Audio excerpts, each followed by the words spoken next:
Hey guys, welcome to today's video.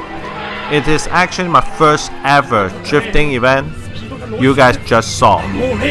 It's my first time to drift it at right hand drive, and luckily I get used to it very well because I have been prepared for almost 2 months before the first drift one. So in today's video, not only I'm going to show you what's the first JZX90 drift event looks like, and I'm also trying to show you in more like a brief detail walkthrough about how do I get prepared for my first drifting event on the JZX90. So after I get the car, the first thing I do is actually LS diff, because the JZX comes with a tall sand diff, which is not very good for drifting.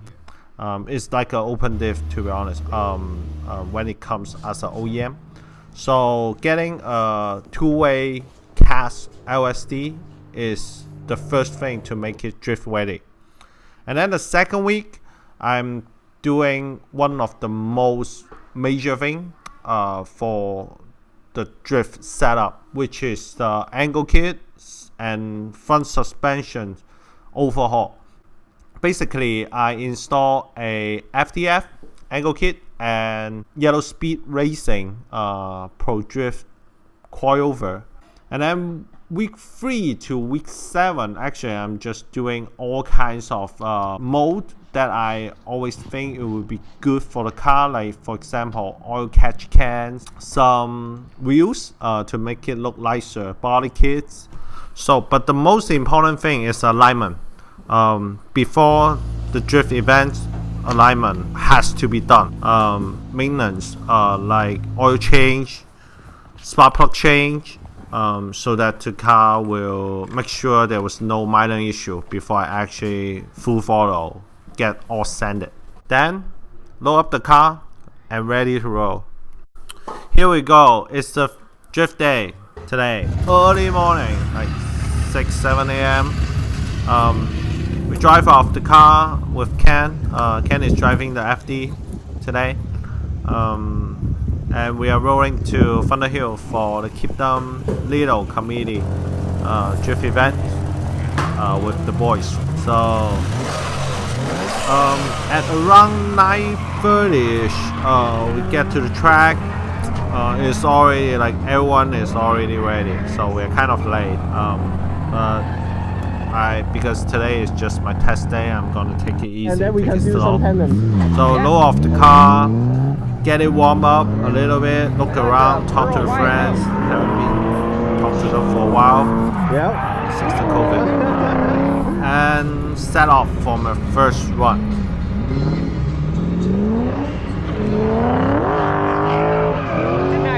Yeah, full suspension, angle kit, LSD, all the things. Yeah, fairly, mostly like. You have a pretty massive angle kit too, huh? Yeah. It looks. Yeah, it's Big pretty track massive. looks like it. Yeah. I Has don't a lot of even angle? use it. Yeah. Yeah, that's cool. Yeah, I like how everything's like super clear. Yeah. Let's do some tandem if I Yeah, can link. I'm down. Yeah. Yeah. Oh, I'm down. Maybe I will follow. So the first one, actually, I am so nervous. Like I don't know what could break. I have a couple lists that might break during the day, so that's why I bring some of the spare part for it, just in case it breaks. I can still fix it and keep them on the road, like keep it drifting. Because I'm late, I'm a little bit confused about the layout at first. I think I didn't figure out the layout until the first time I actually tandem with my buddies. So basically the car feels really easy to drift. Like I don't know if it is because of the chassis or because of the FDF angle kit, or more importantly maybe it's because the coilover. The coilover is Yellow Speed coils, their Pro Drift series. Like super nice, like zero body roll. Even I'm still using the stock rear end bushings. Like people say it's a kind of loosen if you use the stock bushing.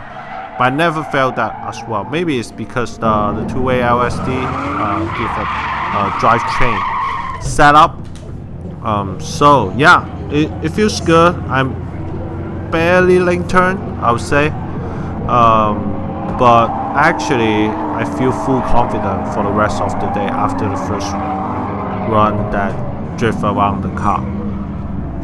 And then I quickly jump into the tandem. The way is my buddies, like, they don't want me to put too much pressure on myself, so they allow me to follow all the time so that I can control the distance, I can control my speed, not going out of the comfort zone, which is great.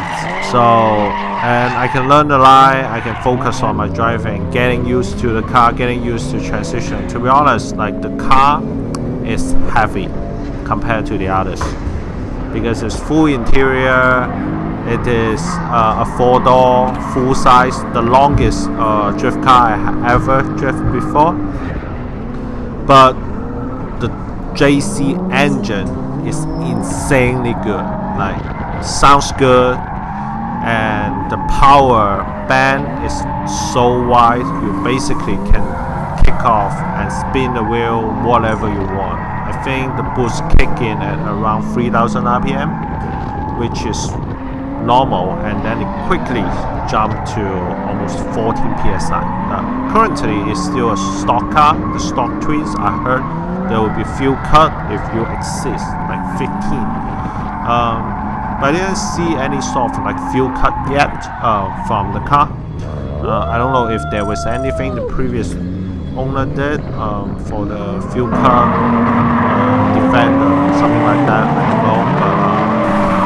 So after this clip, the next clip I want to show you guys is actually the best run of the day for me. But it's only able to last it for the half of the way, because as I getting used to the car, I start building a lot of confidence, and I start to using more aggressive driving styles to the car.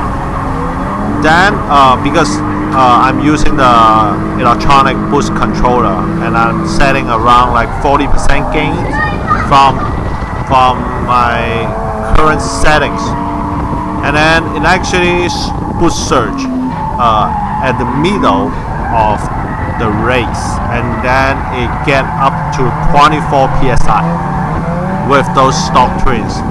And then what I'm feeling is actually a lost boost and lost boost cut right after I have the oversurge boost. And then the car loses the power for the rest of that run. And then I quickly goes off the track.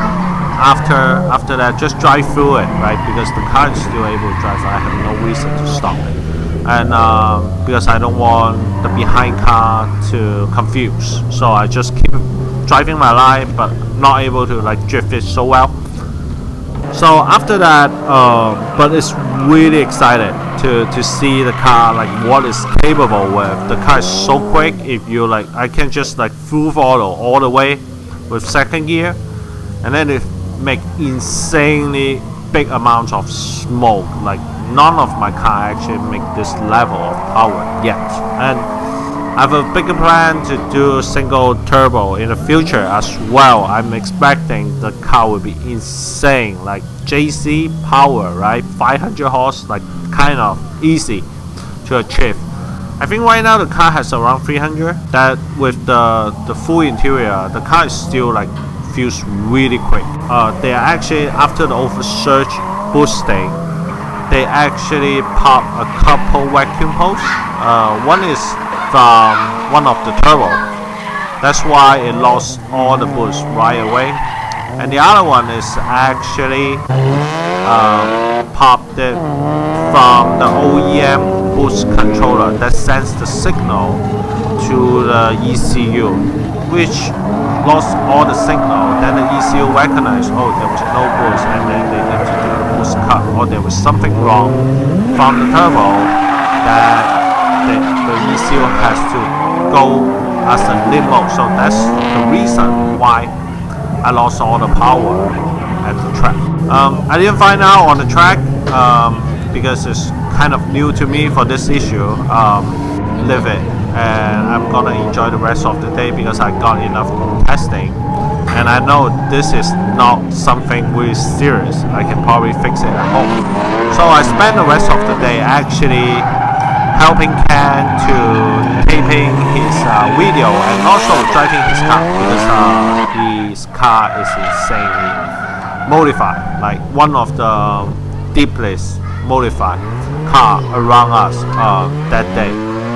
So last time I've been able to drift it in first gear because the layout is kind of small, and this time I'm actually able to do it in the second gear because the layout is much bigger, and now I have more confidence of his car after several driving. So actually I'm going to show you guys is the best run over that day for his car. It's actually the last run. I run it around 4 times. For it, the car is super powerful, and I have to really careful about my throttle in order to make the car on the track, otherwise I will spin out so quickly. The car using a very big angle, best angle already, the Y5 V2, but with the horsepower and the rotary engine setup, is once the turbo kick in, it's really a different animal. So you have to adapt to it. When the turbos kick in, you have to adapt to the angle, and make sure the power band is within the full track so that you don't have like unstable power to try fighting your steering wheels. So insanely day today, got able to test like multiple different things. I'm super accomplished. That's it for me. Thanks for watching this video. I hope you guys enjoy it. I'll see you guys on the next one.